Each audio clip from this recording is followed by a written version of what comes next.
Vajraksha news, ಇದು ಸತ್ಯದ ಬೆಳಕು. ವಜ್ರಾಕ್ಷ ನ್ಯೂಸ್ಗೆ ಸ್ವಾಗತ. ನಾನು ಗುರುರಾಜ್ ಪಡ್ಗೇರ್.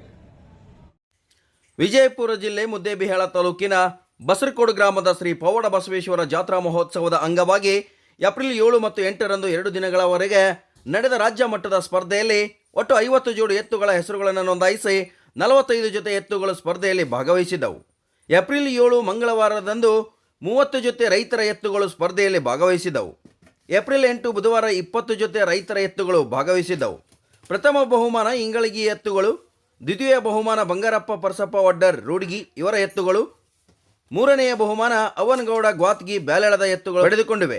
ಇದೇ ರೀತಿ ಸುಮಾರು ಒಟ್ಟು 20 ಬಹುಮಾನಗಳನ್ನು ರೈತ ಪ್ರತಿನಿಧಿಗಳಿಗೆ ಕೊಡಲಾಯಿತು ಎಂದು ಜಾತ್ರಾ ಕಮಿಟಿಯ ಸದಸ್ಯ ಶ್ರೀಶೈಲ್ ಮೇಟಿ ಅವರು ಮಾಹಿತಿಯನ್ನು ನೀಡಿದರು.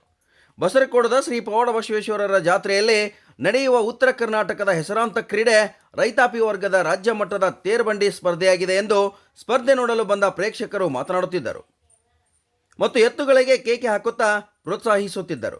ಸ್ಪರ್ಧೆ ನೋಡಲು ಮೈದಾನದಲ್ಲಿ ಇರುವ ಮರಗಳ ಮೇಲೆ ಮತ್ತು ಕಟ್ಟಡದ ಮೇಲೆ ಕುಳಿತು ವೀಕ್ಷಿಸುತ್ತಿದ್ದರು. ಗೆಲುವು ಸಾಧಿಸಿದ ಎತ್ತಿನ ಮಾಲೀಕರು, ಅಭಿಮಾನಿಗಳು ಪಟಾಕಿ ಬಣ್ಣ ಹಚ್ಚುವುದರ ಮೂಲಕ ಸಂಭ್ರಮಿಸಿದರು.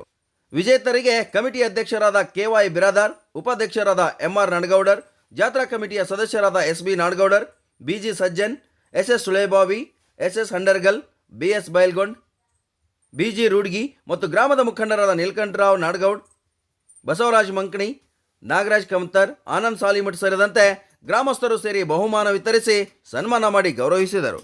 Vajraksha news report, Hanumanth ಬೀರ್ಗೌಂಡ್, ಢವಳಿ. ದ್ವಿತೀಯ ಬಹುಮಾನವನ್ನು ರೂಡ್ಗಿ ಎತ್ತುಗಳು ಪಡೆದುಕೊಂಡಿದ್ದಾವೆ. ಅದೇ ರೀತಿ ಮೂರನೇ ಬಹುಮಾನವನ್ನು ಬ್ಯಾಲಾಳದ ಅವನಗೌಡ ಗ್ವಾತ್ಗಿಯವರ ಎತ್ತುಗಳು ಪಡೆದುಕೊಂಡಿದ್ದಾವೆ. ಅದೇ ರೀತಿ 20 ಬಹುಮಾನಗಳಿದ್ದು 20 ಬಹುಮಾನಗಳು ಈಗಾಗಲೇ ಎಲ್ಲ ರೈತ ಪ್ರತಿನಿಧಿಗಳಿಗೆ ಮಾಡಲಾಗಿದೆ. ಇದೇ ರೀತಿ ಸದಾ ಎತ್ತಿನ ಮಾಲೀಕರು ಈ ಸಂಸ್ಥೆಯ ಜೊತೆಗೆ, ಜಾತ್ರಾ ಮಹೋತ್ಸವದ ಜೊತೆಗೆ ಸದಾ ಇರಲಿ ಅಂತ ಆಶಿಸ್ತೀನಿ. ಸುಮಾರು ಎಷ್ಟು ಜೊತೆ ಎತ್ತುಗಳು ಕೂಡಿದ್ದು ಸರ್?